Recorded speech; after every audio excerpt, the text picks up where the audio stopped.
Have you ever stopped to think about how Steven Universe started with a cute little boy singing about ice cream and ended with the fall of an intergalactic empire? Yeah, this show fooled a lot of people into thinking it was just another colorful cartoon, but it delivered one of the most complex, emotional, and daring stories in modern animation. I rewatched everything, and I mean everything, from the days of Cookie Cat to the existential breakdowns at the end of Future. And today we're going on that journey together. There are corrupted gems, unexpected fusions, family secrets worthy of a soap opera, and world building that goes way beyond what it seemed at first. And the craziest part, amid all the war, power, and cosmic drama, Steven Universe still manages to talk about love, identity, trauma, and healing in a way few shows ever have. It's not just about saving the world, it's about saving yourself too. So go ahead and hit that like button, subscribe if you haven't already, and get ready, because the full story of Steven Universe is an emotional roller coaster. Let's dive in. We are the crystal gems. We'll always save the day. Steven's down in the dumps, but this isn't your average funk. It's the kind of emotional meltdown only a discontinued ice cream can cause. And not just any ice cream, the legendary Cookie Cat, a nostalgic dessert hybrid, a frozen chunk of childhood, yanked from store shelves, and worse, from Steven's heart. He barely has time to shed half a tear when bam! The room gets stormed by these bug centipede mutant things, the dreaded centipedals. Before Steven can yell, "Somebody get me out of here," the crystal gems, garnet, amethyst, and pearl, crash in and start kicking bug butt with the kind of efficiency that only comes from years of battling chaos. Steven, naturally, just stares, eyes gleaming with the naive awe of someone who still thinks saving the world is glamorous. But hold up, these centipede creatures don't have gems, and when monsters show up gemless, the gems know exactly what that means. There's a mother nearby, and if there's a mother involved, you can bet it's cosmic level trouble. Steven, who's just memorized the Cookie Cat jingle, is already itching to join the fight. But let's be real, he's more useful singing than swinging. No powers, no training, no clue, just love and courage, which is sweet, but not exactly battlefield ready. Back home, Steven gets a surprise straight out of a dream. The gems had stashed away a secret supply of Cookie Cats, enough to make the end of the world seem manageable. They even argue over who came up with the idea and who actually paid for them. He's so hyped, he belts out the jingle and bam! His gem lights up for the first time. Yup, the kid glows like a Christmas tree. Suddenly, he's in maybe I'm the chosen one mode, trying to recreate the magic. He jumps, dances, sings, channels Mick Jagger, nothing. The glow's gone, and in its place, doubt. Is he really a crystal gem, or just the world's most enthusiastic fanboy? Each gem tries to help in their own special way. Pearl turns into a hyper-focused cram school teacher. Amethyst drags him into chaos, and probably pizza. And Garnet, well, Garnet is mystery incarnate with a sign of spiritual life coach. The result? Steven's even more confused, and because life doesn't wait for tutorials, Mama Centipedal crashes in. Full invasion mode. Emergency mission. Now, the gems leap into battle, and in the middle of the chaos, Steven decides standing by isn't an option anymore. He can't summon his shield, but he uses the freezer to distract the monster just long enough for the gems to land a finishing blow. Right there, in the midst of battle and uncertainty, Steven stops being just the kid with the jingle. He becomes a real crystal gem, and deep down, he knows they accept him exactly as he is. Steven is super hyped, pedaling along the beach, when he spots Connie, a potential new friend. For the first time, he works up the nerve to talk to her. Between nervous stutters and even messing up his own name, he finally introduces himself. And to his surprise, she answers, sweetly. Or maybe some kind of suspicious magical adventure is about to start. Then, something unexpected happens. In a sudden, magical impulse, Steven creates a bubble around the two of them. The problem? He has no idea how to pop it. Somehow, Steven accidentally scored some time with her, in the weirdest way possible. Trying to play it cool, Steven searches for help. They run into Onion, the sketchiest kid around. Steven asks him for something to break the bubble. We need a harpoon gun! What?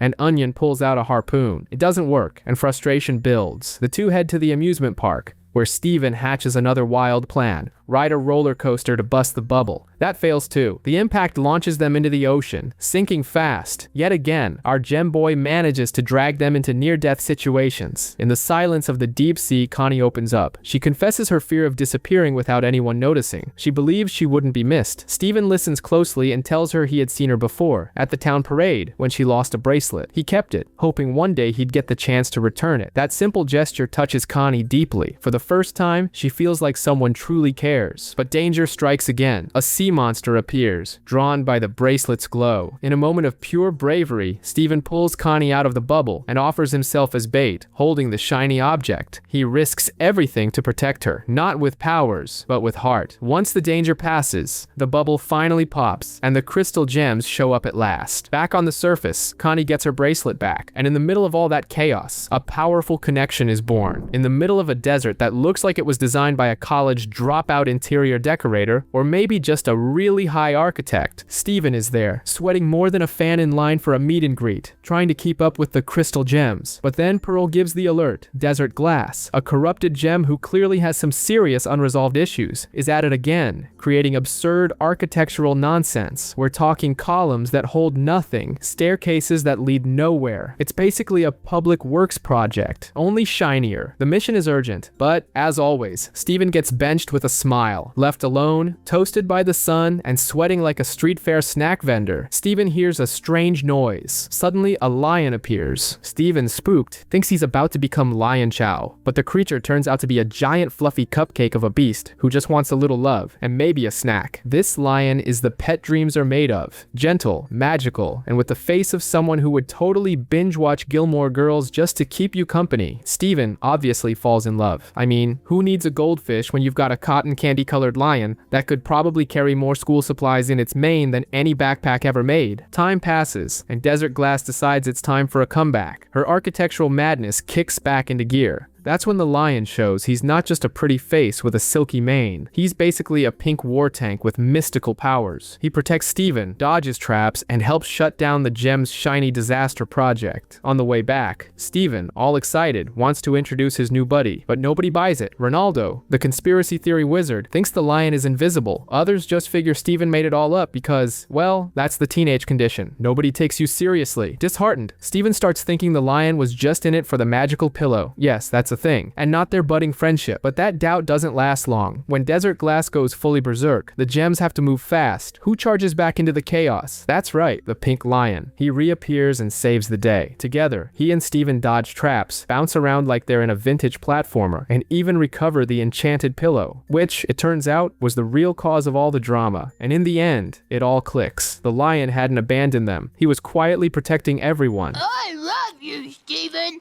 I want to stay with you forever. Steven, touched, apologizes for ever doubting him and realizes what they share is real, like the kind of Bond anime protagonists have with their spirit animals. The gems, still a bit stunned, welcome their newest team member. Steven starts his day playing checkers with Pearl and Amethyst. What begins as a fun game quickly spirals into a fight. The two gems just can't play without turning everything into a competition. They bicker like sisters, each vying for attention. Amid the arguing, Steven learns something astonishing. Pearl and Amethyst have fused before to become a single warrior, Opal. Fascinated, he starts asking all sorts of questions, much to the annoyance of the gems. They explain that fusion requires perfect harmony and only happens when absolutely necessary, something that's hard to achieve between the two of them. The mission of the day arrives. They need to recover two magical beetles. Garnet heads off on her own to retrieve one, diving into a lava lake, while Steven joins Pearl and Amethyst on a journey to the Celestial Spire, where the other beetle awaits. But that means the two must cooperate. Bad idea. As they climb the Endless Tower, Steven remains curious about fusion. He peppers them with questions, trying to imagine what it must be like to live as Opal. He's discovering the gem world just like we are. From the bottom of his heart, he breaks into song. Not just because he wants to see something new, but because he genuinely believes Pearl and Amethyst are even more incredible together. His song expresses admiration and affection, but the two remain hesitant. At the top of the spire, the beetle is gone. Frustration erupts. Pearl accuses Amethyst of being careless.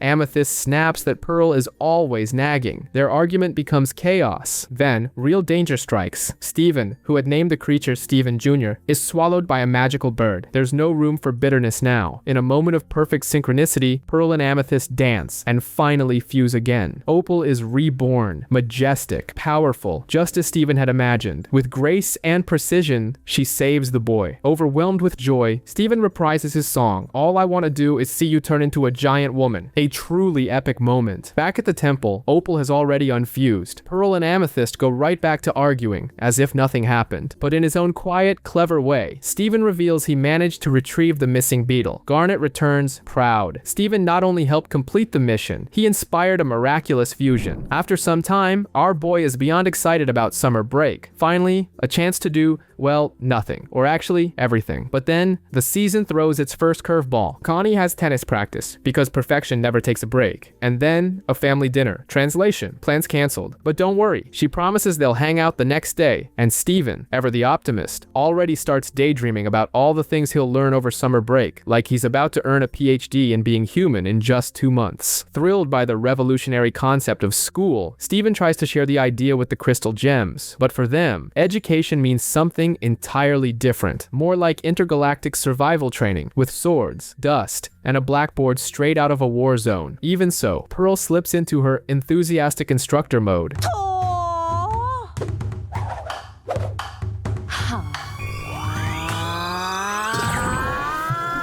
And decides to show him an educational tool, a magical mirror they found at the Galaxy Warp. According to her, the mirror can display historical events from the gems, basically an ancient magical projector. But apparently, it's broken. Steven, who can't resist adopting anything remotely magical, takes the mirror with him. And guess what? The mirror starts responding. At first, it just repeats a few phrases here and there, like a tech-savvy parrot. But slowly, it reveals that it's conscious and asking for help. Yes, someone is inside, and they are not okay. Excited by what he sees as a new friendship, Steven rushes to show the crystal gems. He expects at least a, whoa, that's interesting. Instead, he gets tension, shock, and the ominous words, that mirror shouldn't be talking. Definitely not something you want to hear when a mysterious object starts chatting with you. Garnet tries to take it from him, but Steven bolts. He's going to protect his new friend, because if there's one thing Steven does best, it's following his heart, even when he doesn't totally understand what's going on. And here comes the galactic plot twist. The mirror doesn't just talk, it is someone.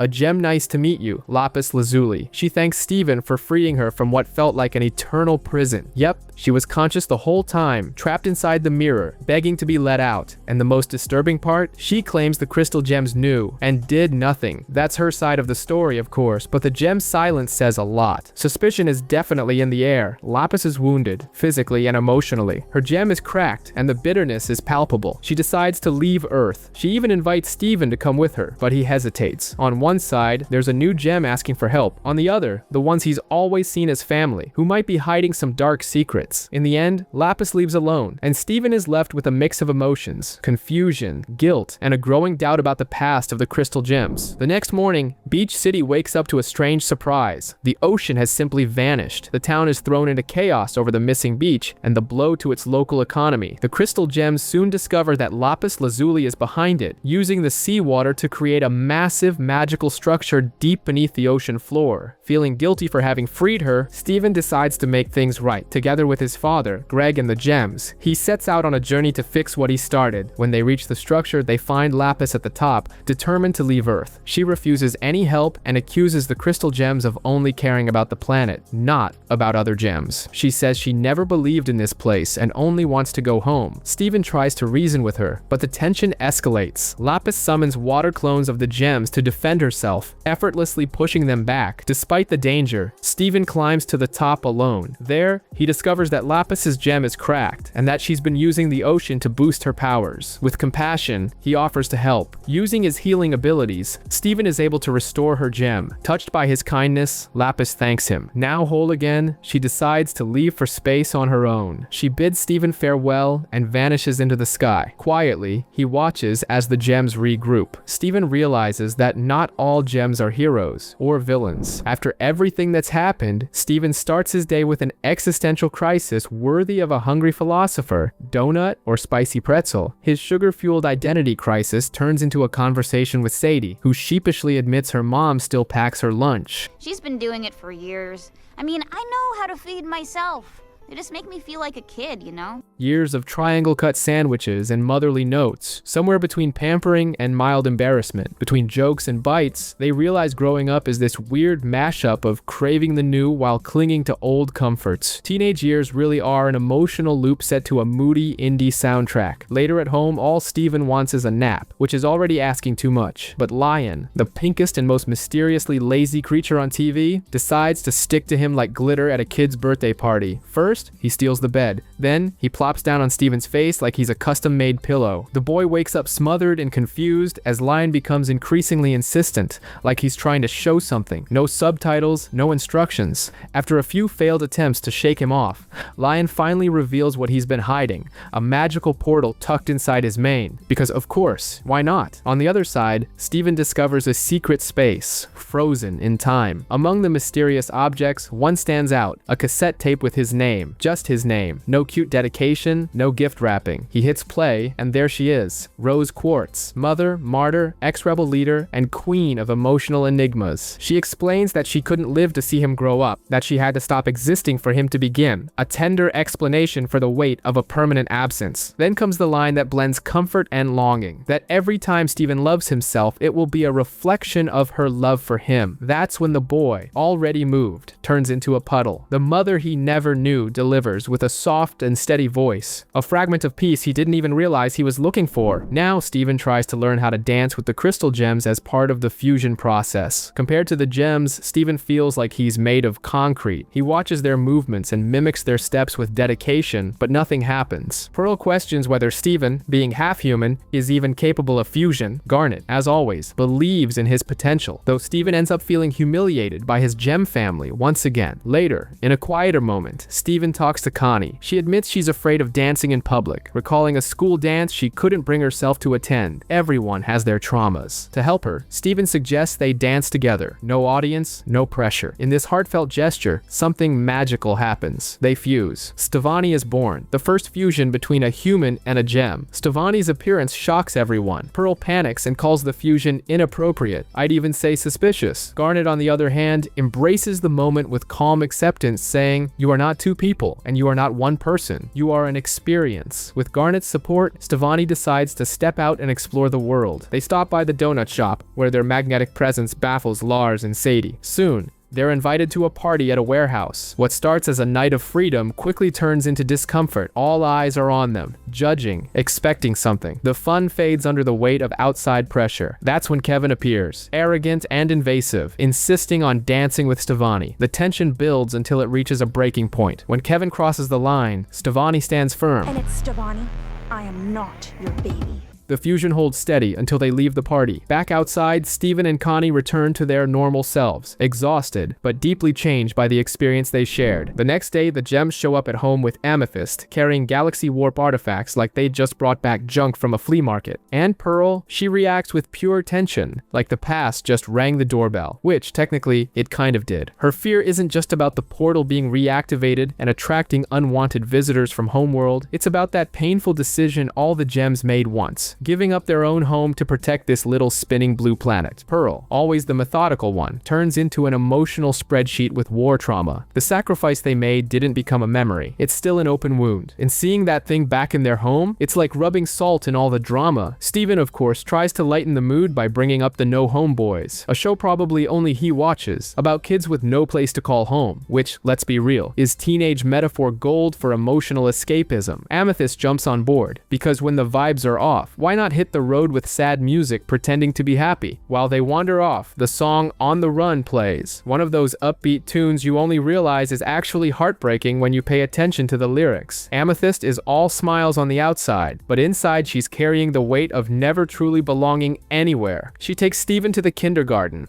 that post-apocalyptic place where she was born. She shows it off like someone revisiting childhood memories. If your childhood happened in a cold alien lab with zero affection. Steven's curious about the place, until Pearl shows up, tipped off by Garnet. She arrives, scans the scene, and asks, how could Amethyst think it was okay to bring the kid to such a toxic place? And just like that, the drama escalates. What looked like just another alien heart-to-heart turns into an emotional battleground. Amethyst snaps. She's had enough of being treated like a manufacturing defect. She throws it all in Pearl's face. She never asked to exist. She feels like an accident from a system that treated Earth like a dumping ground for failed experiments. The argument, already intense, turns physical. Sure, gem fights are always a spectacle, but this one's different. It's a fight for acceptance. Steven tries to step in, of course, but ends up just a bystander in his own road trip. The ring belongs to them, and only when the sparks settle does Pearl finally do what she should have done long ago. She apologizes. For the first time, she acknowledges the kindergarten, as dark as it is, as a part of who Amethyst is. And she admits that, despite coming from a place like that, Amethyst is the one good thing that came out of it. That moment, simple as it sounds, hits hard, because Amethyst, who's always seen herself as a walking flaw, finally starts to see herself as something worthy. Not a mistake, but someone who deserves to exist. And in the end, that's what it's all about. Not distant planets, portals, or wars. It's about being seen. It's about being accepted, even when you're a little broken on the inside. The calm is shattered when a massive spherical robot suddenly appears. Pearl suspects it's Peridot's doing, which reveals something alarming. Even though she's been barred from coming to Earth, she still manages to send machines. Laughter turns to tension. Steven realizes the danger is far from over. Not long after, another robot shows up on Mask Island. Tired of always reacting, Steven suggests something unexpected. Instead of destroying the robot, why not follow it? Could this be the first time the crystal gems go along with Steven's idea? Surprisingly, yes. Garnet reluctantly agrees, and the gems decide to try Steven's way, more observant than aggressive. It's a turning point. For the first time, they follow his intuition. The robot leads them to the kindergarten, the place where Amethyst was created, a site filled with dark memories, now revealing a new threat. Peridot has been monitoring everything remotely. The discomfort among the gems is palpable, especially for Amethyst, who avoids talking about her origin. As the gems wait for the right moment to act, when she's distracted, we destroy the power source on the far wall. Steven stays here.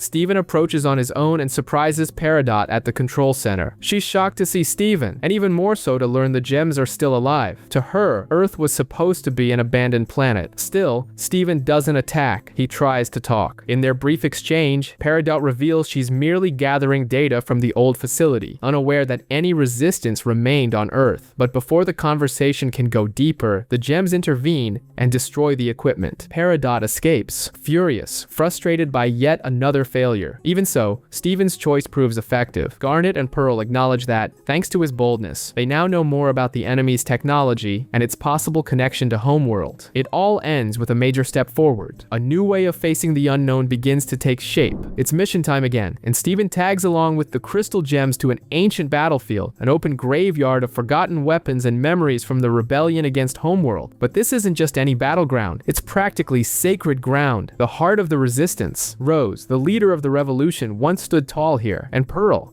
was always there, like a diehard fan at a boy band's first concert, except, with more deadly combat and fewer bedroom posters. While Steven explores the relics and relic-filled landscape with Lion, this majestic yet wildly unpredictable feline, something shifts. Lion, being Lion, casually uncovers Rose's scabbard, and just like that, the vibe changes. Pearl flips, not metaphorically. She bolts toward the scabbard like it's the last ticket to a Rose concert. Steven holds the scabbard, and Pearl, caught in a storm of devotion, nerves, and feelings she hasn't unpacked since before Earth even existed, finally cracks open, just a little. She reveals the secret, the location of Rose's hidden armory, a place that for Pearl is more than a hideout. It's a sanctuary, an altar, a diary locked with emotional padlocks. As they walk there, Pearl lets something slip. She was, in her words, Rose's one and only confidant, the loyal shadow, the one who knew the secrets no one else was allowed to hear, or so she thought, until Steven, with all the innocent honesty of someone who still believes the best in everyone, mentions that he's been there before, and not with Pearl, with Lion. Yep, the silent pink lion who manages to destroy emotional foundations with a single grunt. Pearl breaks. First denial, then disbelief, then yelling. She says no one can possibly understand what she and Rose had, and we get it. It's not just grief, it's the sting of being left out, of not being the only one anymore, of realizing the relationship might not have been what she believed it was. Atop the mountain, Pearl relives a private memory, Rose choosing to fight for Earth, and Pearl promising to stay, not for the cause, but for her, always for her. And now, with the illusion shattered, Pearl questions if she was ever truly special. Steven, the kid who still believes in love and empathy because no one's told him yet that the real world doesn't always play fair, tells her she is amazing, and for once, Pearl doesn't argue, not because the pain is gone, but because, right then, someone's there, someone who stays. And sometimes, that's enough. Steven and Greg are inside Greg's mobile studio, immersed in pure creativity. They're experimenting with sounds, scribbling ideas, and playing with wild distortions, all in the name of music. Greg, buzzing with excitement, dubs himself Robo-Dad, while Steven talks about his recent burst of inspiration ever since the bizarre event when the ocean got sucked into space. He even shows off an album cover he drew with lapis front and center. It's more than just art. Steven's still thinking about her and everything that's happened, but the father-son jam session is suddenly interrupted by a high-pitched shriek coming from the temple. The Wailing Stone, an ancient artifact of the crystal gems, has activated. On its own, the noise is unbearable and no one understands how this could have happened.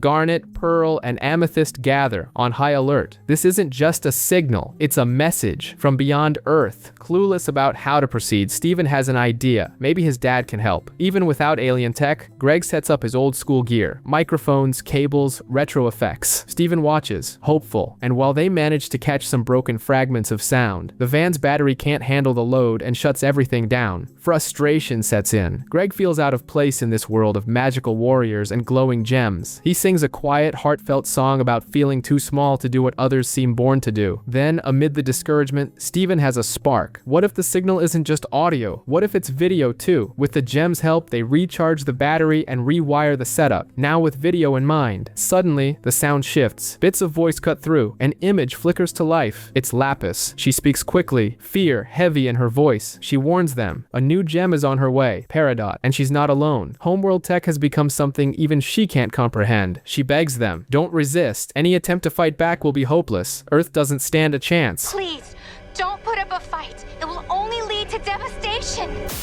Her message is simple and terrifying. Something massive is coming, and they're not ready for it. When the signal ends, silence fills the room. But something has changed. If it weren't for Greg, that message would have never come through. The crystal gems realize that, and they thank him. For the first time, Greg feels like he belongs in this world. Steven hugs him with pride. And just like that, someone outside the magical world of gems proves they can make a difference. The big day is here, and tension swallows everything. Pearl fires up the light cannons like she's trying to put out a wildfire with a bottle of perfume, and Garnet instantly gets it. It's useless. The ship they were expecting from Peridot has arrived, but it's not alone, and Lapis had already dropped the spoiler. Steven dashes to a payphone, yep, they still exist, and tries to convince Mayor Dewey to evacuate Beach City. And guess what? The man actually listens. Score 1 for Steven. Meanwhile, Greg, the galaxy's most laid-back dad, shows up in his hippie van, ready to whisk his son away from danger. But then he drops a bombshell. The gems, the magical ladies, they're not from around here. That's right, Rose wasn't just some rebel fairy. She was a gem who left her faction to protect Earth. And yeah,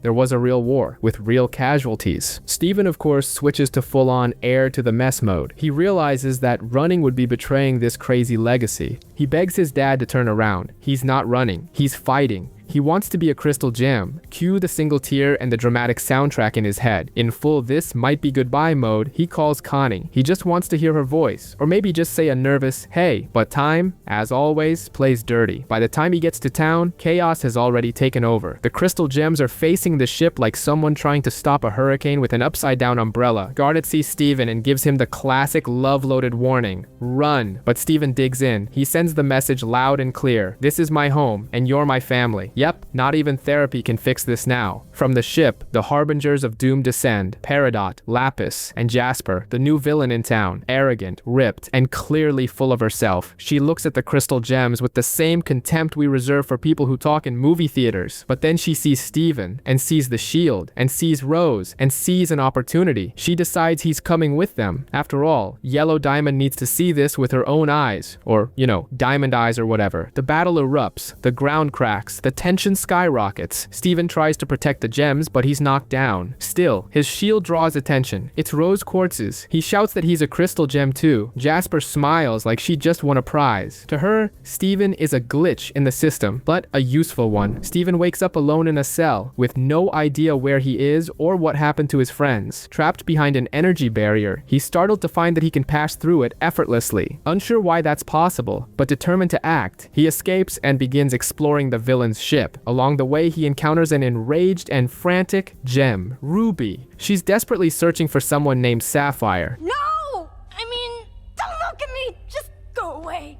Despite her aggressive attitude, Steven insists on helping. Ruby resists, but ultimately allows him to accompany her on the search. It quickly becomes clear that there is a deep bond between her and Sapphire, though Steven doesn't yet understand what it means. During their search, they come across Lapis Lazuli, imprisoned in another cell. She's despondent and hopeless, refusing to escape. Lapis believes that obedience is her only chance to lessen her punishment when she returns to Homeworld. Steven tries to persuade her, but she rejects his help. He leaves, promising to come back for her. Ruby's journey reaches its climax when she finally finds Sapphire. In a powerful emotional moment, the two fuse before Steven's eyes, revealing something unexpected. Garnet has always been a fusion of Ruby and Sapphire. Reunited, Garnet is ready to fight. Jasper appears, mocking the fusion and calling it a cheap tactic used to make weak gems stronger, but Garnet stands firm. As Stronger Than You plays, she faces Jasper with confidence and resolve, proving that her true power comes from the unbreakable bomb that holds her together, and the crystal gems emerge victorious. After her defeat, Jasper proposes a fusion with Lapis Lazuli as a way to take revenge on the crystal gems. To everyone's surprise, Lapis agrees. But once they fuse, it turns out to be a trap. Lapis takes control of the fusion and restrains Jasper, dragging her down into ocean, determined to keep her imprisoned. Steven and Connie were enjoying one of those classic Beach City fairy tale moments. Calm, affection, and a seagull attack, because nothing says teenage romance like a swarm of deranged birds and an improvised sword. And it's right there, amid feathers and flailing, that Connie declares she wants to learn how to really fight. Enough with broomstick battles. She wants a sword, discipline, the poise of a warrior. And Steven, beaming with pride, does what any teen with magical powers would do. He convinces Pearl, queen of elegant combat, to train her. Pearl, naturally, can't resist the idea of shaping someone in her own image. Red, a devoted disciple who wields a sword like it's part of her soul. So off they go, triumphant, to the Sky Arena, a modest name for a place where gravity is optional and personal drama comes with an epic soundtrack. And yes, the song Do It For Her plays, and Pearl slips into her classic mode.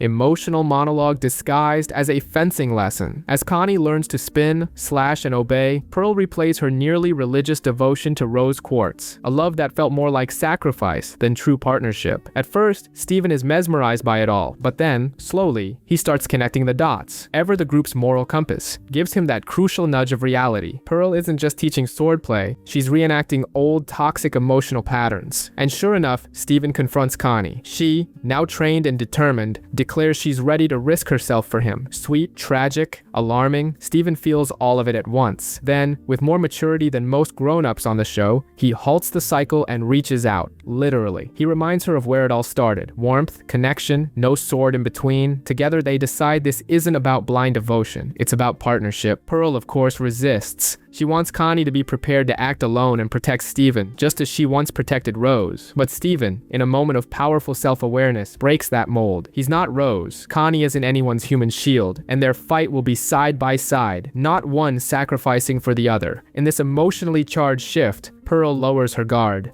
Rose made me feel like I was everything.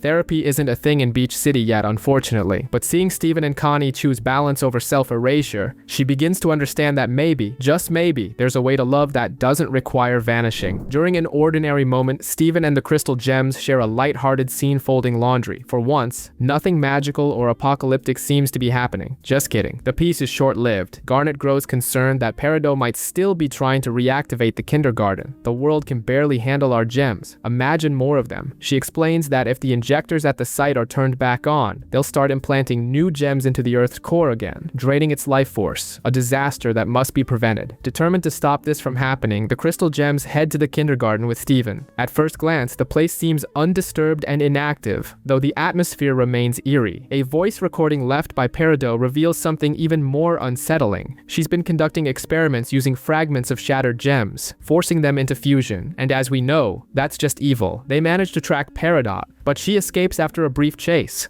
Before vanishing, she leaves a cryptic message: "I already got what I needed." So, not only does she run, she throws in a little humiliation for good measure. They've heard our boy Steven long enough. The group is left uncertain about her true objective, deepening the sense of mystery and danger. In the depths of the kindergarten, the group comes across a horrifying sight. Grotesque fusions made from broken gem shards. Steven is shaken to his core, and Garnet, usually the rock of the team, breaks down emotionally. She reveals that those fusions weren't formed by choice, but by force, an act of violence. For Garnet, who is a fusion born of love and consent, this truth is especially painful. Back home, Steven seeks to make sense of what he's seen. In a heartfelt conversation, Garnet explains the true meaning of fusion, a voluntary union born of love and trust. She reveals that her very existence as the fusion of Ruby and Sapphire is an act of freedom and choice. In contrast to Homeworld's experiments, Garnet reaffirms her identity and her strength. The Crystal Gems crew, with Steven as chipper as a kid on a school field trip, is hot on the trail of the galaxy's most annoying fugitive, Peridot. The chase leads them to an interplanetary ship as old as Pearl's unresolved trauma. Steven is giddy at the archaeological thrill, and Pearl flips into walking Wikipedia mode, ecstatic to flex her technical know-how. Garnet, as always, stands firm like a user manual, direct, serious, almost robotic. And yes, the tension between her and Pearl still lingers, thicker than the air in a condo board meeting. But the ship isn't a museum, it's a trap. Peridot decides to go full villain and activates the ship's defense systems, nearly turning the crystal gems into actual museum exhibits. But drama here is faced with flair and kicked straight out the airlock. Emotionally cornered, Pearl doesn't scream, she confesses. It hits like a soap opera slap. She feels useless without fusing with Garnet. Only when they share a body does she feel like she has worth, like that's the only time her emotional credit card gets accepted. Garnet, calm as someone who's been through chaos and made it out the other side, lays down the truth. Pearl's betrayal didn't just hurt her, it hurt Ruby and Sapphire too. The very essence of her fusion. She fell apart, literally. What starts as a mission turns into a heart-to-heart, which turns into a reconciliation. Garnet, ever the pragmatist, offers a shot at a fresh start. They can fuse again, but only if Pearl is ready. Spoiler alert, she is.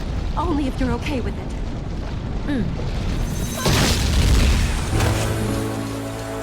Together, they send Peridot running, with Steven and Amethyst backing them up with moral support and light brawling. They nearly catch the fugitive, but Peridot escapes, smirking, and basically saying, "You'll pay for this." Peridot is held in custody while the Crystal Gems try to learn more about the mysterious cluster. Isolated and bitter, she refuses to cooperate, showing disdain toward the gems and frustration over losing her technological enhancements, especially her mechanical limbs. Unable to reach her, the gems decide to investigate the cluster on their own, leaving Steven in charge of watching over her. It seems like a simple task. Without her gadgets, she's considered harmless. But things take a turn when a storm rolls in. Though she's from a vast alien empire, Peridot is terrified by the thunder. Panicked, she becomes convinced the cluster has begun destroying Earth. Her reaction unveils an unexpected vulnerability. She has no knowledge of rain. With patience and empathy, Steven calms her down and seizes the moment to teach her about the water cycle in a playful way, even using a bowl of soup as an analogy. The scene becomes a touching moment of connection between them, showing that despite their differences and mutual mistrust, understanding is possible. Peridot expresses her gratitude. She admits Steven is more helpful than she expected, not just an adorable chatterbox. Riding this wave of trust, she decides to share something big. Information about the cluster. Naturally, the data is stored in the Prime Kindergarten, because where else would you keep an apocalyptic secret but in a creepy ruined facility? Peridot tries to access the systems, but fails. Steven, improvising as always, finds a workaround. The truth is terrifying. The cluster is an artificial fusion made up of millions of shattered gem fragments. It's incubating in the Earth's core, and if it hatches, it will destroy the planet. The gem shards are already beginning to surface. Time is running out. Now, fully in Save the world mode, Peridot proposes a partnership, her knowledge combined with Steven's Earth-based experience. But Steven insists they need help from the crystal gems. Peridot, still wary, says she only trusts him, and considering she used to call him a crystal clod, that's practically a declaration of friendship. But this is Steven Universe, so chaos never takes a break. Gem mutants appear out of nowhere. Peridot panics. Steven tries to stay calm, and just when it seems like all hope is lost, the crystal gems arrive, as always, right on time. Garnet shields Steven. Pearl nearly has another breakdown, as usual, and Peridot does the unthinkable. She faces the group and says she has something to reveal about the cluster. It's midnight on Steven's birthday. Garnet wakes him up to wish him a happy birthday. He remembers the promise. One day she'd tell him how Ruby and Sapphire first met. Now, it's time to learn about Professor Ruby's irresistible charm. Steven already knows Garnet is a fusion, but not how that bond began. That moment has come. We travel back 5,750 years. Earth was being prepared as a new gem colony. Sapphire, an aristocrat gifted with the power to foresee the future, was part of a diplomatic envoy sent from Homeworld to assess the rebel threat. Her escort, 3 rubies, impulsive, energetic, and fiercely loyal. In Blue Diamond's presence, Sapphire calmly predicts the rebels will strike the Cloud Arena. 7 gems will lose their physical forms, including herself and 2 rubies, but the rebels will be swiftly captured. She reports this with chilling detachment, resigned to an unchangeable fate. Honestly, if I were Ruby, I'd be terrified. But then, the impossible happens. The attack unfolds exactly as Sapphire foretold. But in the chaos, one ruby acts on instinct to protect Sapphire. In that moment of impact, something extraordinary happens. They fuse by accident, a fusion between 2 different types of gems, unheard of. The first couple in history. Everyone is shocked. Horrified murmurs ripple through the crowd. Unbelievable, disgusting, unprecedented. Blue Diamond is furious. This wasn't the future Sapphire predicted. Ruby takes the blame, and to avoid being shattered, the 2 flee together. For the first time, Sapphire can't see the future. Everything is new, uncertain, terrifying, but also freeing. These are the secrets of Master Ruby's seduction. In their makeshift hideout, Ruby blames herself for putting them in this mess, but Sapphire surprises her. She says she's already been saved. They talk about the fusion. It wasn't just physical. It was emotional, a real, powerful connection, something completely new. Ruby had never felt anything like this. Neither had Sapphire, and in that unfamiliar space, something else emerges. Choice. Of her own free will, Sapphire chooses not to follow the future she once knew. She chooses to stay with Ruby, not out of duty, but out of love.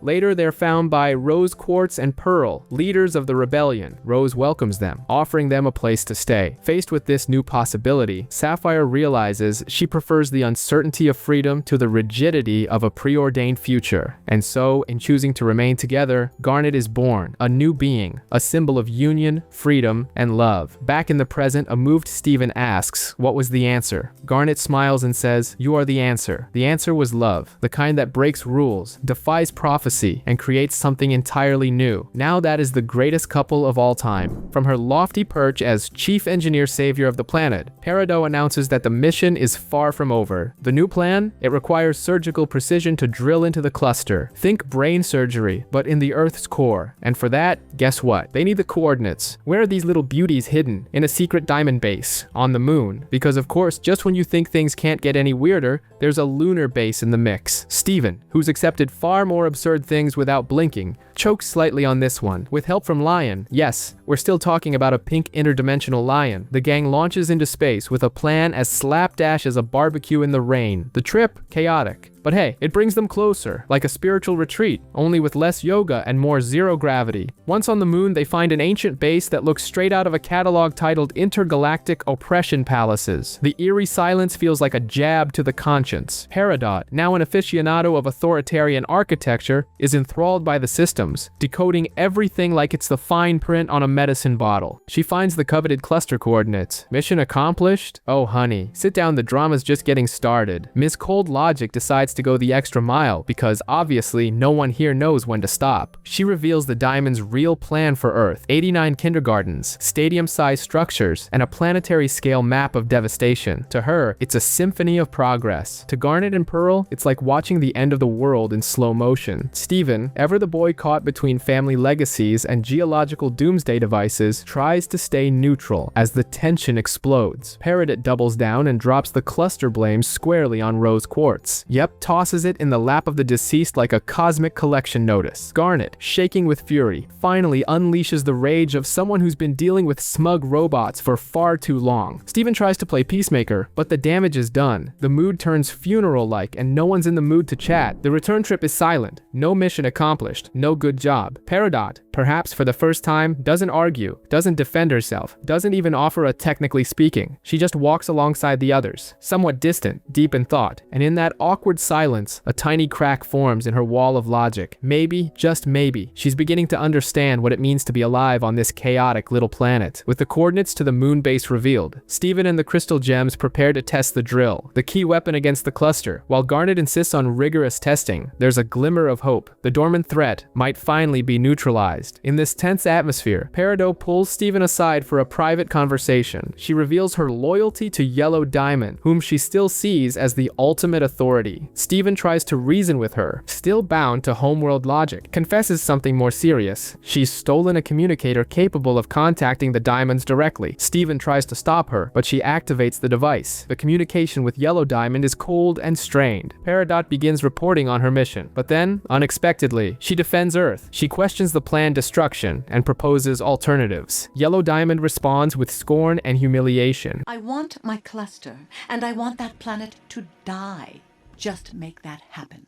But Peridot makes a bold choice. She stands up to her leader and ends the transmission with a defiant clod. The communicator explodes. The crystal gems rush in to contain the damage. Peridot, transformed, declares herself a traitor to Homeworld and an ally of Earth. For the first time, she's accepted as a true crystal gem. Steven starts the day just the way everyone loves, haunted by bizarre dreams and a creeping feeling that something really bad is about to happen. Spoiler alert, it totally is. Turns out, those strange tremors aren't just the result of some rusty beach house plumbing. They're the warning signs of the cluster, a ticking geological time bomb with the potential to turn Earth into a shattered marble. Enter Peridot, our resident expert in delivering catastrophic news with the same tone you'd use to comment on the weather. And of course, time is running out, because when isn't it? Meanwhile, Steven reveals that he saw Malachite in one of his totally wild dreams, one where he was, get this, inside a watermelon Steven on Mask Island. Yep, that happened. The unstable fusion between Lapis and Jasper is still active, and Lapis is clearly losing control. The result? Garnet, Pearl, and Amethyst head off to handle the situation personally, leaving Steven in the capable hands of Peridot and the drill. What could possibly go wrong? Well, Steven, armed with zero sense of self-preservation and full-on shonen protagonist courage, decides to join the action anyway. He pulls his classic plant body trick and projects his consciousness into a watermelon Steven, sneaking off to the island. Because sure, sending a fruit-bodied kid to face an unstable fusion is obviously a top-tier strategy. On the island, all hell breaks loose. Malachite is more unstable than social media on Controversy Day, and the crystal gems are struggling to keep up. But then comes the ace up their sleeve, Alexandrite. The fight turns into a full-on fireworks show worthy of a season finale. Even then, things look grim until the watermelon army bands together and joins the battle. Through collective effort, they manage to destabilize the fusion, separating Lapis and Jasper. Lapis, visibly drained, is finally freed. Back at the base, Steven wakes up in his real body. No seeds, thankfully. With Malachite off the radar, the spotlight returns to the original crisis, the cluster. Steven and Peridot set off on a claustrophobic subterranean journey with the special drill, headed straight for the Earth's core. Literally. As the drill descends into the Earth's depths, tension gives way to introspection. Trapped in the darkness, Steven and Peridot talk. He rambles about geology. Yes, talking geology with a technician from Homeworld who once oversaw the creation of gems. But she opens up with something deeper. She has no clear memories of Homeworld, only vague sensations. She can't go back. Yet here on Earth, she's found something new: connection, affection, a sense of belonging. For the first time, Peridot shows vulnerability. Their progress is interrupted by twisted creatures, gem mutants, failed fusions made of shattered fragments. Steven wants to help them, but Peridot is blunt. These beings are too broken, acting only on a primal urge to reassemble. The horror of Homeworld's experimentation experiments reveals itself in full brutal force. They just seek out other gems,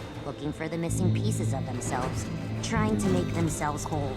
At last, the drill reaches its target, the cluster. Unexpectedly, Steven makes contact with its fractured, chaotic consciousness, endlessly repeating its desperate desire to unite. But Steven doesn't see monsters. He sees pain. With empathy, he suggests the fragments recognize each other, draw close, not to fuse, but to find companionship in coexistence. Against all odds, the cluster responds. It chooses not to form, not to destroy. Guided by Steven's compassion, the shards begin to support one another, creating a massive bubble together, a silent pact of coexistence. For the first time, our little universe boy solves a crisis without a tidal wave of tears. When they return, the others are stunned. For once, they don't belittle him without realizing it. He didn't win through strength. He won through understanding. He saved the world by listening, by feeling. A victory of emotion, of humanity, and a final one. After the tense events underground, Steven visits Lapis at the barn. Their reunion is heavy with melancholy. Withdrawn, Lapis confesses that she doesn't feel like she belongs with the crystal gems and decides to leave the barn. The fact that Pearl kept her trapped in the mirror for so long doesn't help. She's still haunted by the scars of her forced fusion with Jasper, and feels out of place among both humans and gems. Steven, though understanding, is saddened by the thought of losing his chance to be close to her. Lapis flies off but soon returns, realizing she has nowhere else to go. Meanwhile, Peridot chooses to stay at the barn, refusing to go back to the temple. In her own quirky way, she claims she's happy there, especially since she doesn't have to deal with the temple's shared bathrooms. Everyone has a room, but Peridot has her own bathroom. This marks the beginning of her independence, filled with excitement and irreverent charm. Shortly after, Lapis returns, admitting she has nowhere to go. Steven invites her to explore the world. In a light and symbolic journey, they travel through forests, cities, and over oceans, searching for a place Lapis can call home. In Empire City, Steven playfully suggests a modern lifestyle, with a job and a roommate, which Lapis doesn't quite grasp. Over the ocean, she finally opens up about the wounds of her past. There, Lapis reveals the truth behind her millennia-long imprisonment.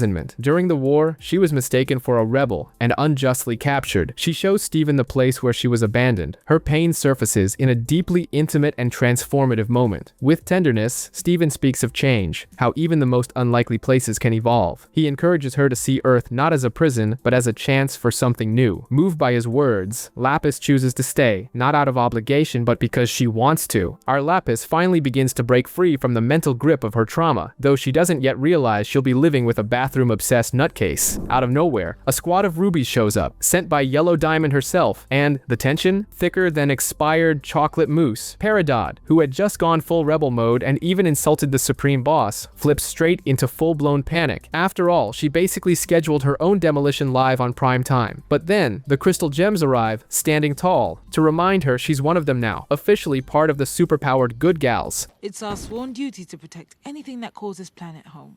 And that includes clods like you.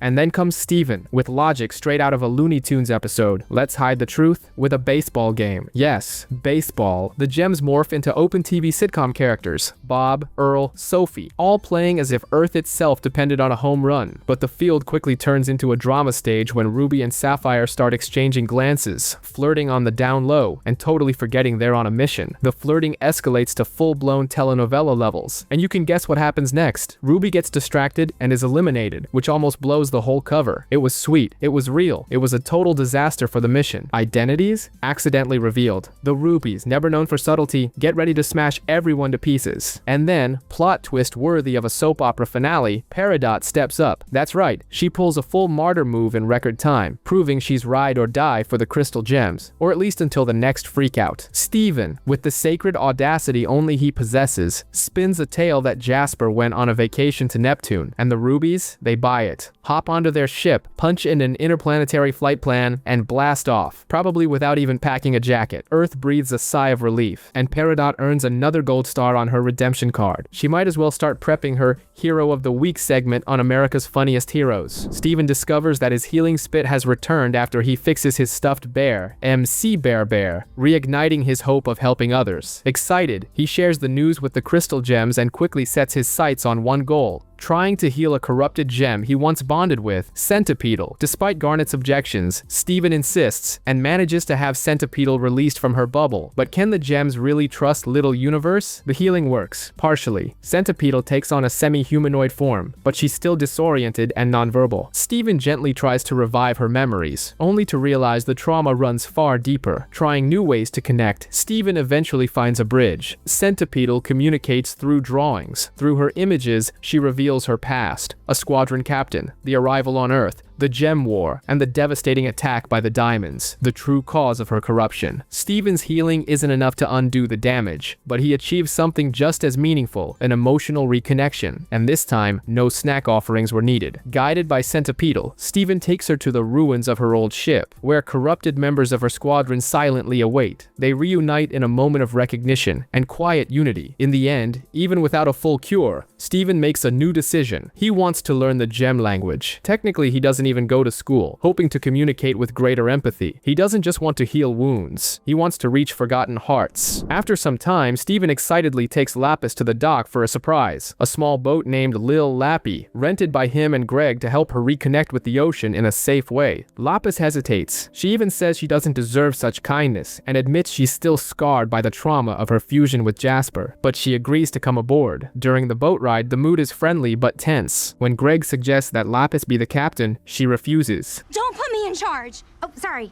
I mean, you shouldn't trust me with the boat. Steven tries to ease the tension by suggesting that they're all just first mates. The idea is to create a space with no pressure. In an attempt to fish, Lapis goes overboard with her powers, and then fails when trying the regular way. The frustration gets to her. It becomes clear that taking a traumatized gem back to the sea might not have been the best idea. Her struggle reflects how hard it is to adjust to normal life after traumatic experiences. A motor failure leaves the trio adrift. Steven blames himself, but when Lapis tries to comfort him, she ends up admitting something painful. She misses Jasper, not the pain, but the intensity of their fusion. It's a raw confession, exposing the lingering impact of an abusive relationship. Right then, Jasper appears on the boat. Like a scorned ex who refuses to accept it's over, she begs Lapis to fuse again, claiming she's changed. Lapis listens, but this time, she doesn't give in. She stands her ground and tells Jasper she doesn't want that relationship anymore. Jasper reacts with rage, threatening Steven, but Lapis fights back with a powerful water punch, launching Jasper into the ocean. She doesn't just protect Steven, she protects herself. For the first time, she chooses self-love. The boat is left damaged, but the three of them sit together watching the sunset. It's a symbolic moment of new beginnings for Lapis. After everything that happened on the ship, Steven, our soft-hearted, well-meaning little guy, decides to tuck away a special keepsake in Lion's Mane. Simple, sweet, but, as with anything involving Steven, it quickly spirals into a cosmic twist. What does he find buried deep in that fluffy pink dimension? A gem. That's right, a whole gem, stashed away like a lost relic. Her name? Bismuth, rainbow hair, full body tattoos, and the fierce energy of a battle-hardened warrior. Like, vanished for over 5,000 years, kind of ancient. Garnet, Amethyst, and Pearl are floored. Soap opera level shocked. The reunion is so intense you almost feel guilty watching it without popcorn. Pearl, in particular, is visibly shaken. It's clear Bismuth was more than just a fellow soldier, and that's when the meteor of a question hits. Why the heck did Rose never mention her? Poor Bismuth is more lost than Wi-Fi in an elevator. The world's changed. Her comrades are dust, and the rebellion's just scars and stories now. Still, she tries to rejoin the crystal gems. She brings them to her old forge, a special place where weapons were born and friendships forged, but mostly weapons. There, she hands out shiny new gear, cracks jokes, and revives the glory days. It's got that band getting back together vibe, but Steven, ever the emotional antenna, senses something's off. And he's right. The reason Bismuth was erased from history is the breaking point. A weapon not just meant to shatter gems, but to destroy them permanently. It goes against everything the crystal gems stand for. Steven refuses to use it. Of course he does. He doesn't want to win like the villains. He wants to win like Steven. Bismuth doesn't take it well. She snaps, accuses him of being just another version of Rose, pretending to be someone new while repeating old mistakes. She wants to win the war at any cost. He wants group therapy and peaceful solutions. The clash is brutal, physical, emotional, ideological, like a Christmas family fight with superpowers. And yet Steven does something Rose never did. He doesn't hide the truth. He defeats Bismuth, yes, but doesn't destroy her. Because he knows true heroism isn't about erasing problems, it's about facing them. And in the end, unlike Rose, Steven promises to do better. Promises not to erase anyone from the story. He heads back to the temple, ready to come clean, and maybe, just maybe, keep the group from spiraling into their next emotional collapse. The Rubies return to Earth. If they were human, they'd be the kind to fall for a Nigerian prince scam without a second thought. Determined to find Jasper, they arrive arrogant and impatient, demanding answers. Steven, ever the peacemaker, tries to understand each one's emotions, starting with the insecure Leggy, but the other Rubies are more aggressive, and tension rises when Doc demands to know Jasper's whereabouts. Then Amethyst makes a bold move. She disguises herself as Jasper. Against all odds, it works. Seriously, there's no excuse for the Rubies falling for it.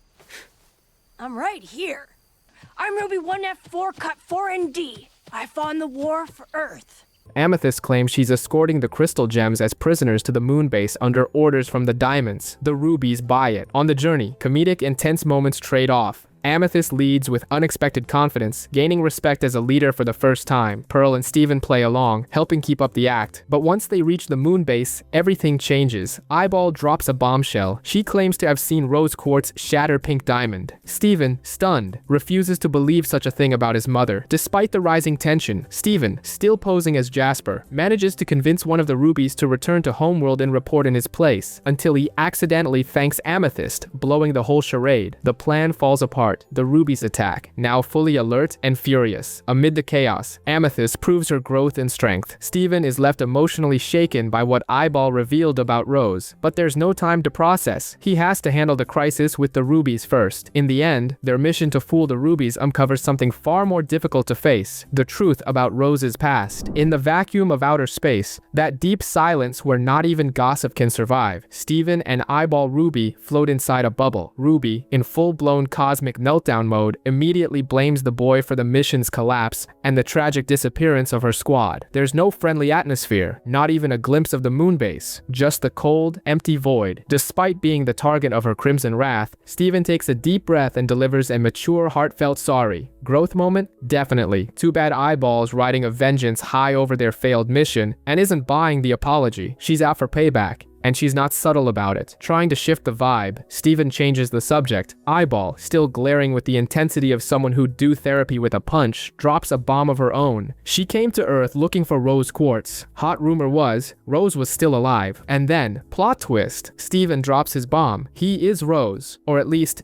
he literally inherited her gem. Of course, no one believes the teenager with the magic shield, until he proves it. When the shield appears, Eyeball's eye widens, which is saying something, since that's her whole face. And for the first time, she starts to believe. But don't celebrate yet. Tension still runs high, and in space, trouble arrives fast. A surprise meteor shower slams into them. Eyeball gets badly injured. Channeling his revolutionary mom's healing instincts, Steven mends her cracked gem. Tender moment? Emotional breakthrough? Not quite. The moment Eyeball sees the healing light, she flips again. If you're Rose, then you have to pay for what you did to Pink Diamond. She lashes out with full Gem Inquisitor rage, with no other option. And since there's no mute button for Rubies, Steven pops the bubble and launches Eyeball into space. It's the gem equivalent of a forceful block. Alone, his mind spinning with truths and doubts, Steven is rescued by the crystal gems, now piloting the Roaming Eye, a homeworld ship turned rebel cruiser. And then comes the question that can't be ignored. Did Rose Quartz really shatter Pink Diamond? The crystal gems, calm as ever, confirm it with a serene but chilling yes. The reason? To save Earth, to free Pearl, to give Amethyst a chance to exist, and to make Steven possible.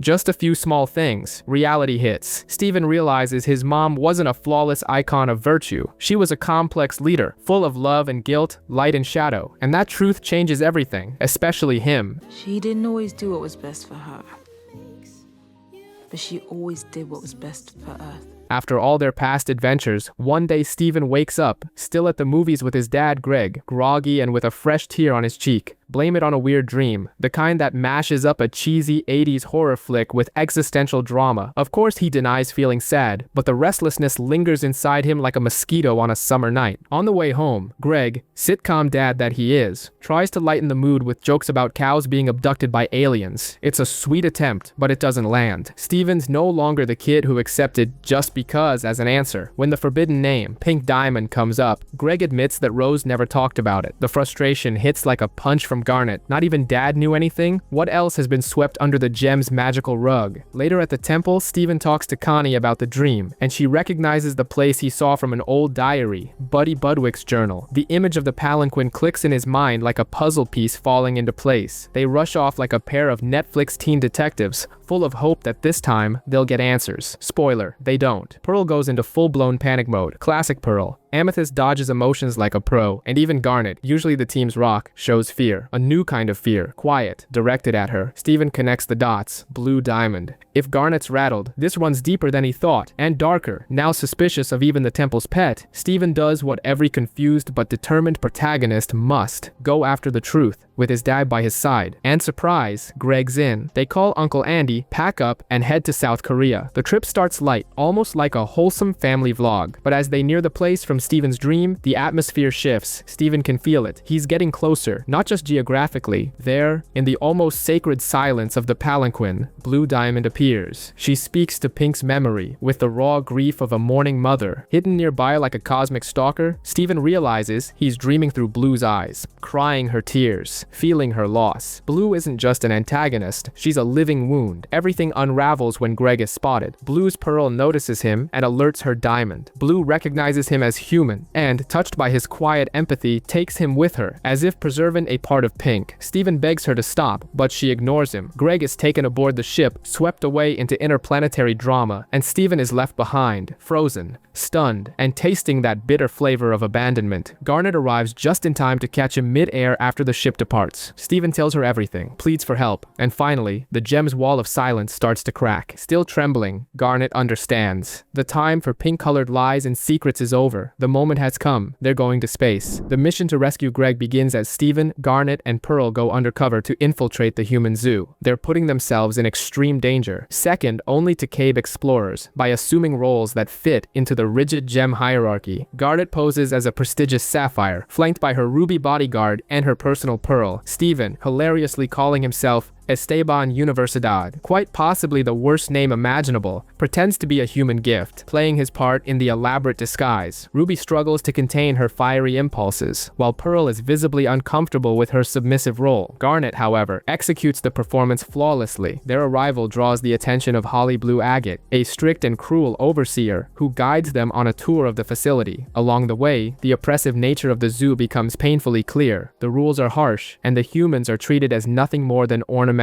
objects. Even under constant surveillance, the group spots a maintenance entrance that could lead to the sector where Greg is being held, offering a real chance at rescue. Their opportunity arises when Ruby creates a chaotic distraction, faking a spacecraft emergency. The commotion lures Holly and the guards away, buying the team some precious time to reach the human holding area. But things go awry when Pearl fails to hack into the security system. The error shatters her confidence, and tension escalates as the risk of failure looms larger. The situation deteriorates further with the sudden announcement of Blue Diamond's imminent arrival. Urgency turns the atmosphere into total chaos. As the group scrambles to maintain their cover, they lose coordination and are ultimately separated. Steven is captured and forcibly taken to the assimilation sector, cut off from his friends. Now isolated in an unfamiliar chamber, dressed in primitive clothing, and with no word on Greg's fate, Steven struggles to stay hopeful, but the weight of solitude and uncertainty grows heavier by the minute. Steven wakes up disoriented in a place he doesn't recognize.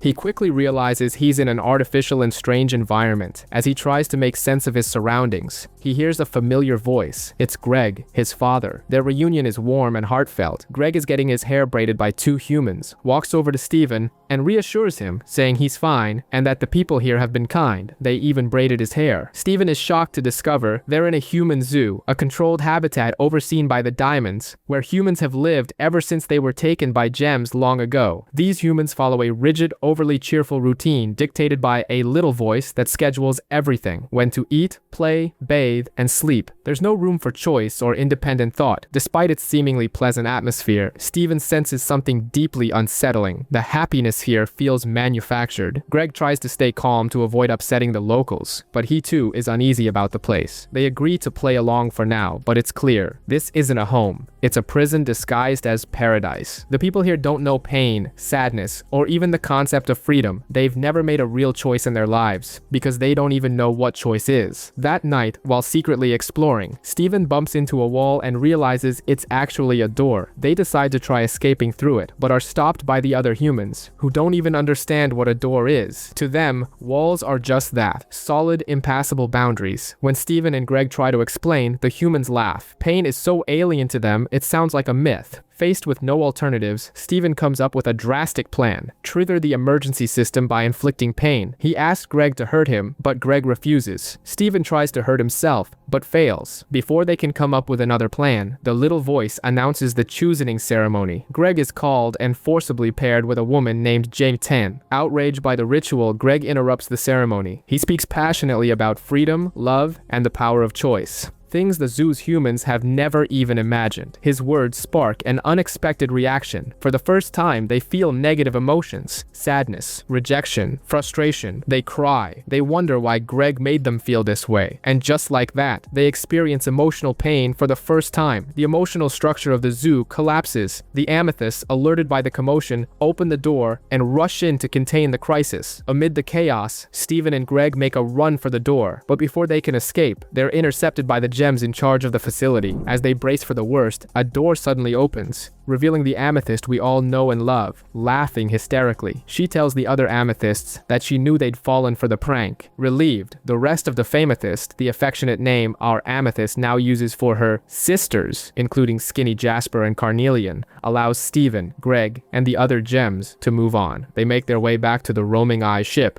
preparing for a quick escape. Meanwhile, Ruby and Sapphire are being escorted by Holly Blue Agate when they suddenly come face to face with Blue Diamond herself. Thinking quickly, Sapphire claims they're there to bring more human specimens to the zoo, a story that temporarily convinces the authorities. As Steven and Greg try to move around unnoticed, they wander into a chamber where Blue Diamond and Yellow Diamond are having a private conversation. Steven is visibly moved as he witnesses Blue's sorrow. She confides in Yellow that she wants to preserve as much as possible of Pink Diamond's legacy. Yellow, on the other hand, believes the memories are too painful and should be destroyed to prevent further grief. The room is filled with rose quartz-lined gems, trapped in bubbles and suspended mid-air. Eventually, the entire group, Gems, Steven, and Greg, reunite. Holly Blue Agate witnesses the reunion, but initially refuses to accept it as an escape attempt. Nearby, the faintest enthusiastically waves them goodbye. Ruby and Sapphire fuse back into Garnet, marking the moment. At last, Holly Blue Agate snaps. She threatens to report everything to Yellow Diamond, but Pearl stands firm, confronting her directly. She coolly points out that, while snitching to the diamonds was never a good idea, doing so now would only highlight Holly Blue's own failure, allowing a group of rebels to escape with a human from a heavily guarded facility. With biting sarcasm, Steven and Pearl finish the encounter with a curt and final, "That will be all." And with that, they all depart, heading back to Earth. Steven is out in an open field with Amethyst, excitedly singing and waiting for a special delivery, a pair of khaki pants from the distinguished boy. Amethyst plays along, but the absence of the usually punctual mailman Jamie starts to feel suspicious. Even so, Amethyst offers to wait for the package while Steven heads off to grab some donuts. On his way through town, things feel off. Sour Cream mentions that Onion has been missing for days. He even checked inside the soda machine at the park, with no luck. When Steven arrives at the Big Donut and finds it closed, he suspects Lars and Sadie are sneaking off to watch restricted movies in the break room. But instead, he finds Barb, who tells him Sadie's missing too. Barb assumes her daughter might have gone off with Lars. Steven knows Sadie hadn't made any such plans. And now Lars is missing too, along with Janie, Onion, and Sadie. Barb mentions that Jamie passed by that morning with Steven's package, but never made it to his house. Concern turns into urgency. Steven realizes the disappearances are connected. Something bigger is going on. His search leads him to a clearing in the woods, where a bluish gem with a wing on each arm appears, unsettlingly repeating the phrase, "Are you my dad?" She flies off before Steven can get any answers. Back at the temple, Steven gathers the crystal gems and Connie to report everything. The mention of a gem searching for a dad is strange. Even Garnet finds the concept baffling. They split up to investigate. Trying to sketch the gem based on Steven's description, Garnet draws herself, while Connie's version is considered the most accurate. This is definitely out of the ordinary. Steven and Connie return to the clearing and encounter the blue gem again. What begins as an attempt at conversation quickly turns hostile. The creature screams for Topaz, and a massive fusion emerges from the shadows, with all the missing humans trapped inside its body, all except Onion, who remains conscious, while the others have their mouths covered. Right before Steven's eyes, Connie is captured. He tries to stop it, but fails. The blue figure, who later introduces herself as Aquamarine, finally reveals her mission. They're capturing specific humans, each one with a personal connection to Steven. This isn't random. It's an order from Homeworld. Cold and condescending, Aquamarine makes it clear. The plan is nearly complete. Only one person remains, the dad. Steven realizes, to his horror, that he inadvertently gave away the names of the kidnapped humans during a conversation with Peridot, while listing people close to him as examples. The guilt weighs heavily on him. Determined to make things right, he and the crystal gems head to the location Connie identified, where they end up confronting Aquamarine and Topaz in a daring attempt to rescue the captives. During the clash, Steven tries to stall by claiming that he is my dad, confusing the kidnappers in a desperate ploy. Despite the crystal gems' efforts, Aquamarine and Topaz prove to be far stronger. Paralyzed by fear, Lars hides instead of taking action, exposing his deep struggle with bravery, a stark contrast to the others' courage. Steven attempts to shield his friends with his bubble, but can't fully form it inside Topaz due to her dense fusion body. Overwhelmed by guilt and determined to save the others, he reveals his true identity as Rose Quartz, offering himself in exchange for the captives. When he says, "I am my mom," Steven accepts the weight of his heritage, taking a pivotal step in his journey toward maturity. The final sequence is heart-wrenching. Connie, in tears, begs him to stop. Her declaration of love is a desperate cry, echoed by the others. Steven is taken away, resolute in his choice, yet visibly shaken. Steven is slumped in his cell, and the atmosphere is about as warm as a broken fridge in Antarctica. Silence reigns. Only thing missing is a sad flute playing in the background. He yells for Lars, for someone, for any living creature that hasn't ghosted him yet. But all he gets back is dead air, with just the right amount of sarcastic delay. And there he is, scared, trying to be brave, clinging to a conviction that thinks it's ready for anything. Spoiler alert, it's not. Enters Zircon. Poor thing walks in like she just saw a ghost. Or worse, got assigned a case that might erase her from existence. When she finds out she's defending Rose Quartz, panic mode kicks in so hard, even a soap opera gossip would feel bad for her. Steven confirms, yes, it was me. I did it. But his conviction is about as solid as a politician's campaign promise. The kid just wants to protect everyone, even if it costs him his freedom. Martyr? Maybe. Naive? Absolutely. Then the doors burst open. Yellow and Blue Diamond enter with the subtlety of a meteor crashing into Earth. Judgy stares. Check. Preloaded sentence? Also check. To them, Steven showing up in the flesh plus t-shirt is practically blasphemy. Blue wants the drama. Yellow wants the verdict. Actually listening? Only Blue seems mildly interested. Democracy? Never heard of it. Eyeball is called to the stand, arriving more fired up than a reality show fan on social media. Her testimony oozes pure resentment. She claims she heard Rose confess to the crime. The court swallows it whole. No questions asked. Just pain, rage, and a rush to justice. And Steven, a confused mess of why did I even open my mouth? He tries to explain, but it all comes out as a scrambled emotional flashback. Sword, tears, maybe a fight, nobody knows. Not even him. Literally. And then, plot twist, Zircon switches from reluctant lawyer to full-on paranoid Sherlock. She starts poking holes. How did Rose get close to Pink without being noticed? What about the guards? Did Pearl just vanish? Zircon dares to ask the unthinkable. What if the crime came from within? Someone powerful, someone like a diamond. The courtroom freezes. Yellow loses it on a delete this Zircon right now level. Zircon is poofed on the spot. No objections, no defense. But chaos has its perks. Steven spots a chance. Lars, already there as a fellow prisoner, joins him. They escape the madhouse. They hijack a ship and take off on a wing in a prayer, which is pretty much Steven's lifestyle at this point. Meanwhile, Yellow Diamond screams vows of vengeance that would make Cersei Lannister blush, because if there's one thing a diamond hates, it's being questioned. And Steven, he's already flying, literally, far, far away from this intergalactic soap opera. On a strange and hostile planet, Steven and Lars struggle to survive after narrowly escaping a devastating attack by the Diamond's forces. Lars, injured, tries to keep a sense of humor, but tension fills the air. Exhausted, starving, and directionless, they rely solely on Steven's powers for protection. Amid their desperation, Lars jokingly suggests seasoning dirt with salt, a grim bit of humor that masks the severity of their situation. The levity is short-lived. A scanning drone suddenly appears, forcing them to flee yet again, plunging the pair into another desperate run for their lives. The extreme conditions push them to lean on each other more than ever. Lars, who usually hides behind sarcasm, begins to strip away his emotional armor. In a moment of raw vulnerability, he breaks down. He speaks of the constant fear he lives with, how he never had the courage to follow his dreams, like making baklava, and painfully admits that he sees himself as a coward. For the first time, Lars truly confronts himself. Steven, without judgment, simply listens, with that quiet empathy that is his greatest strength. In this fragile moment, an unexpected new presence arrives. The Off-Colors, a group of marginalized gems deemed defective by the Diamond's regime. Fluorite, Rhodonite, Panparacha, and the Rutile twins offer Steven and Lars shelter in an ancient, forgotten underground gem nursery, a hidden haven where those who don't fit can find rare solace. At first, suspicion hangs in the air, but little by little, the Off-Colors' warmth, combined with Steven's empathy, begins to dissolve the barriers. Some of them share glimpses of their past, a forbidden fusion, a prediction that never arrives on time, bodies deemed wrong. The pain of rejection is spoken aloud, and in that sharing, a new feeling emerges, belonging. Here, imperfection becomes identity, resistance, but peace doesn't last. The Robonoids return, threatening the sanctuary. The group goes on high alert. Steven helps everyone hide and tries to calm them down, but it's Lars who steps up. Terrified, he takes the lead. He puts himself at risk, shields others, confronts the threat. The same Lars who used to hide behind masks now shows real courage, not because he's no longer afraid, but because he chooses to face his fear. Amid the chaos, Lars begins to act like someone new, someone brave. After the desperate clash with the Robonoids, Lars wakes up dazed. His skin is pink, his body feels different, and he's struggling to make sense of what just happened. Steven, eyes filled with tears, gently tells him the truth. Lars had died and come back to life. It was an accident, something Steven didn't even know he could do, and he regrets not having the chance to ask permission. Lars, confused and scared, can barely process what he's hearing. The threat returns, the Robonoids appear once again, and everyone rushes to block the cave entrance. There's an unspoken suspicion. Whatever's happened to Lars might be drawing them in. They're cornered. Still in shock, Lars asks if he's a zombie now. Steven tries to reassure him. He can still feel, think. His heart is still beating, but something has undeniably changed. The pink skin, glowing hair, and slow pulse suggest a strange transformation. Then, a theory takes shape. Something magical is at work. With Lars's permission, Steven decides to test an idea. As he leans in, Lars crouches down, and Steven literally enters his head. What he finds inside is astonishing. An enchanted space, with rolling hills and a tree, exactly like the hidden dimension inside Lion's Mane. Steven drinks, eats, and is overwhelmed by the sensation of being truly alive again.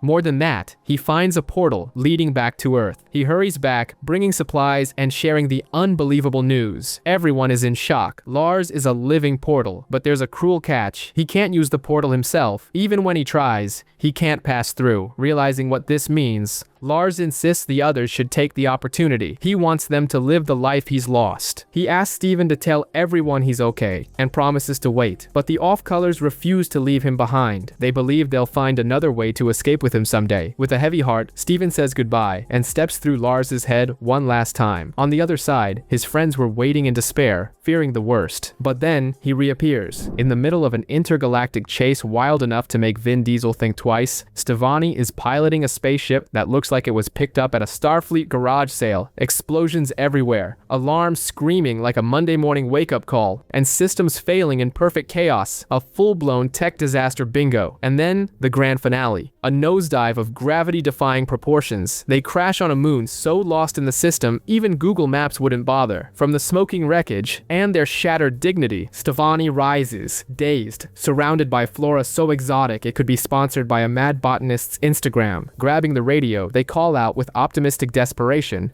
It's Stevani! Steven and Connie, we're stranded! We need help!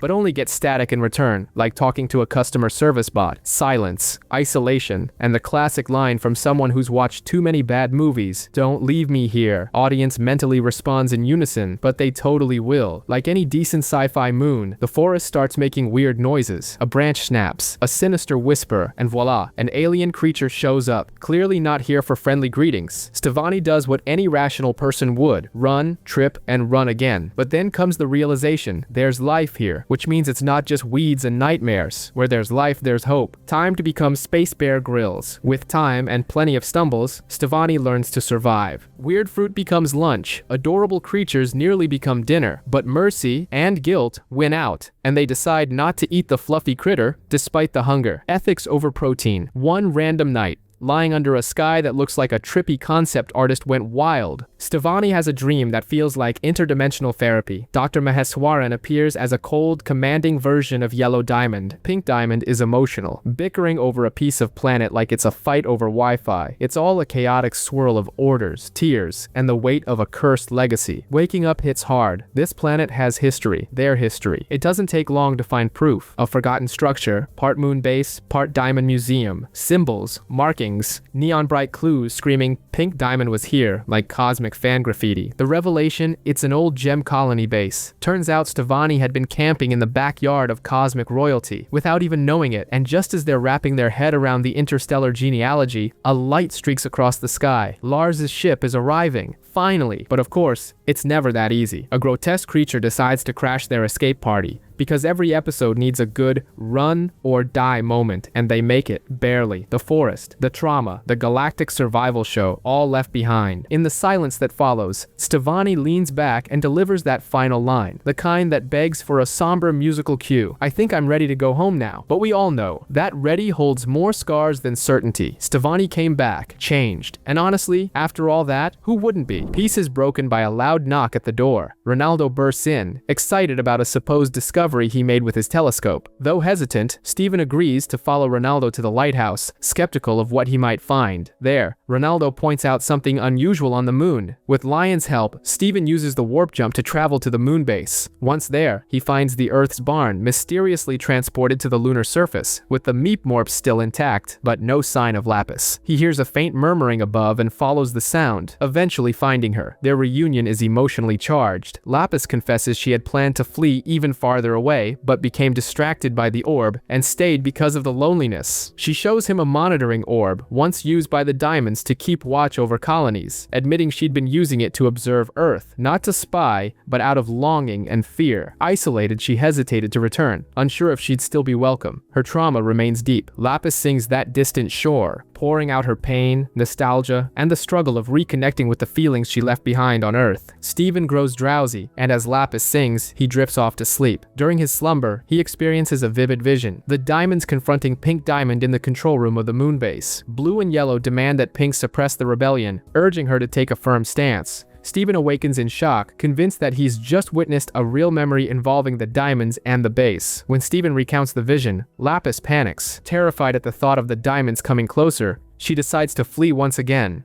Steven pleads with her to stay, insisting she's not alone, but Lapis, still haunted by the past, bids him farewell and leaves. Shaken by what he saw, especially regarding Pearl, Steven mounts Lion and sets off to find her, desperate for answers. Something much bigger is about to unfold. Steven is restless, consumed by a question that has haunted him for a long time. He looks at Pearl and cautiously breaks the silence. Could you have been the one who shattered Pink Diamond? The atmosphere shifts. Pearl, usually so composed, falters. She looks away, stammers, tries to change the subject. The tension between them hangs heavy, sharp as a blade. Steven realizes she's hiding something. Mid-conversation, Pearl gets distracted by her phone, an object she barely knows how to use, yet fumbles with anyway. What seems like a trivial moment quickly turns strange when Steven starts receiving mysterious messages, coming from Pearl's phone, which was supposedly turned off. She denies sending them. Then, she makes an unusual request, that Steven enter her gem to retrieve the device. He hesitates, confused, but Pearl's insistence reveals there's more to it, much more. Inside her gem, Steven discovers an immaculately organized space, an internal world, compartmentalized, neat, restrained, but that order soon begins to unravel. He finds multiple versions of Pearl, trapped in cycles of pain, fragments of herself, organized, yet isolated, tied to memories she tried to bury. There's crying,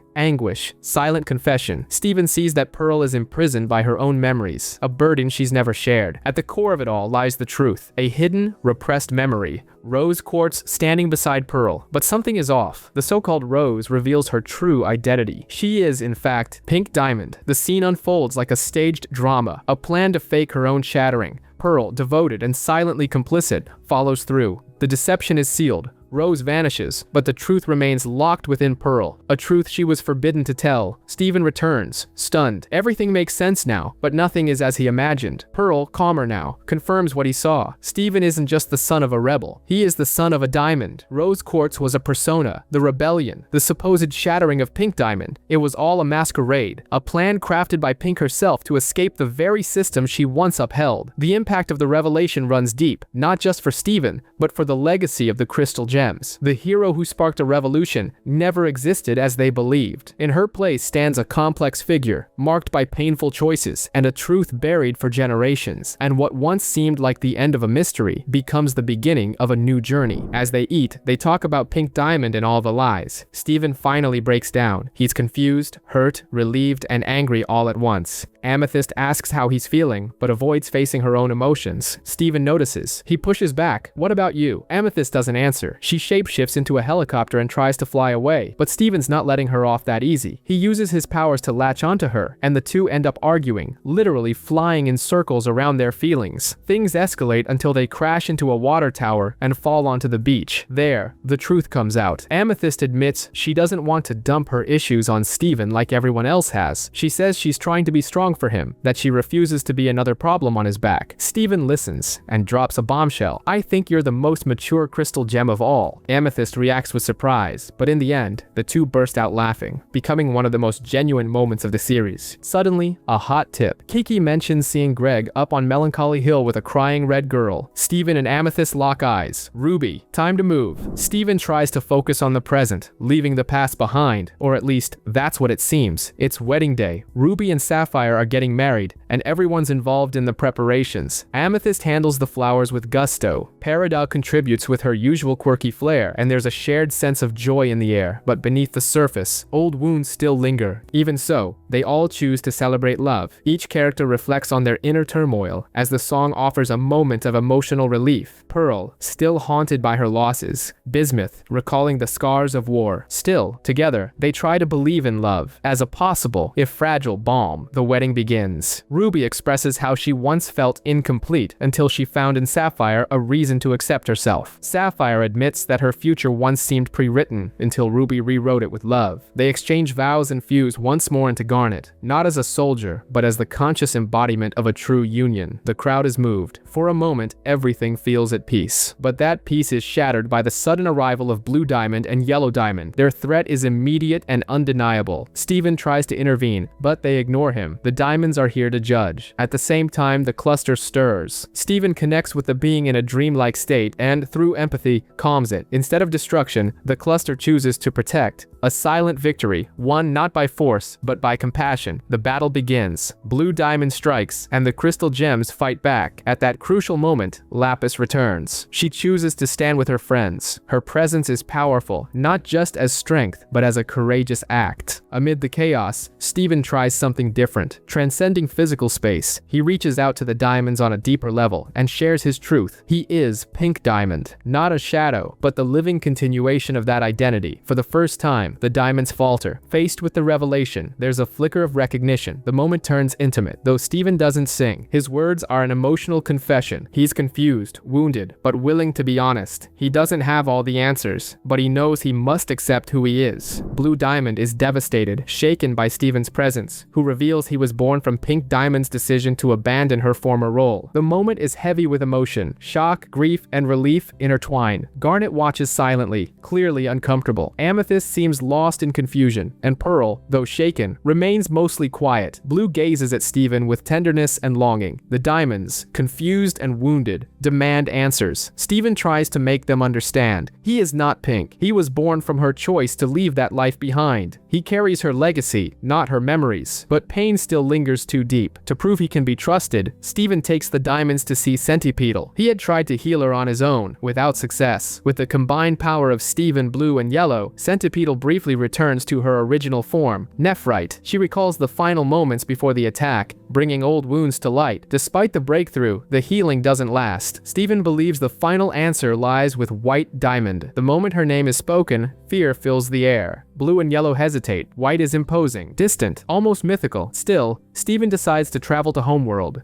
Bismuth, skeptical, chooses to stay behind, wanting to protect those who remain. The farewell is heartfelt. Steven departs aboard Pink's old ship, accompanied by Blue and Yellow, determined to change the future of all gems. Upon arriving on Homeworld, Pink's ship is met with cheers from gems of all 4 Quartz. The gems celebrate Pink's apparent return, but when White's pearl arrives, the mood shifts. She insists that only Pink may enter. Steven tries to object, but is ignored. Alone, he is taken directly to White Diamond via a beam of light, until he finally stands before her. White Diamond, enormous, cold, and commanding, refuses to acknowledge him as Steven. To her, he is Pink, and she believes Pink has come home. White's presence overwhelms everything. Steven, who has always fought to assert his identity, now finds himself reduced to a shadow of the past, trapped in a role that was never his, facing a force that refuses to accept change. Steven steps into Pink Diamond's old room and is instantly attacked with affection. A swarm of tiny, cuddly, and emotionally intense pebbles decides that she's back. And by she, they mean Steven. They recognize him as Pink because he said thank you, something only she used to do. The confusion is so overwhelming you'd want to call Homeworld HR and ask if there's a crash course on individual identity. Clearly, no one here has gotten the memo. In the middle of this affectionate chaos, Pearl shows up, carrying Steven's belongings, with the bizarre explanation that she's still considered one of Pink's things. Nothing like being literal property in an alien caste-based empire, right? Steven is shaken, but not surprised. After all, he already had an almost conversation with White Diamond that consisted of a nervous hi and 2 awkward murmurs. Even so, it was clear she saw him not as Steven, but as a projection of Pink. As if that weren't enough, Steven is summoned by Yellow Diamond. He tries to introduce himself as Steven, even throws in a "call me lasagna," because, hey, humor is the last line of defense for sanity. But even that doesn't break through the Yellow Queen's egocentric bubble. He barely starts talking about the corrupted gems when she walks off to review citrine production reports. And just to top it off, she slips in a passive-aggressive jab about how Pink, despite ruining a whole colony, still gets special treatment. Jealous much? No, of course not. Later, Steven runs into Blue Diamond, and it feels straight out of Dear Diary. Today I swam with my intergalactic alter ego's aunt. Blue dives into a sea of memories, praises Pink's creativity, recalls a game the Diamonds used to play in the pool, and reminisces about the times all 4 Diamonds spent together. Steven naturally is left feeling like they're applauding the wrong act. He tries bringing up White Diamond again, but, surprise, gets ignored once more. Homeworld seriously needs a seminar on active listening. Back in the room, our protagonist wanders into the infamous cave of introspection, sorting through memories that aren't even his. The pebbles lead him to an old dressing room where he finds childhood drawings made by Pink. Turns out Pink used to organize balls for the Diamonds. And then, boom, an idea. If these aristocratic aliens only listen when they think Pink's talking, why not Trojan horse it? But instead of war, he goes with a musical. Familiar comes straight from the existential attic, a heartfelt tune about identity crises, and the quiet urge to run away, just to see if anyone notices you're not who they think you are. In the end, Steven realizes that maybe embracing a little of Pink's legacy, not as submission, but as strategy, might be the key to unlocking the jammed doors of this glittering, broken system. Steven wakes up confused, still trapped in the shadows of a strange memory that feels more like a warning than a simple daydream. The laughter echoing in his mind doesn't fade with the daylight. In the stillness of his room, there's a sense that something inside him is breaking, something deeper than mere exhaustion. It's the burden of being Pink Diamond without truly being her. It's the burden of trying to be Steven while bearing a legacy that isn't his, but still insists on defining him. On Homeworld, the day begins with Steven's proposal for a ball, met with cold indifference by Yellow and mild curiosity from Blue. They haven't hosted such a celebration in ages, and though unenthusiastic, they agree to it, seeing it as a potential political gesture marking the dawn of Era 3. To them, it's a formality with symbolic value. To Steven, it's a trap built on expectations. Organizing the event is his chance to please White Diamond, to show that a new path is possible,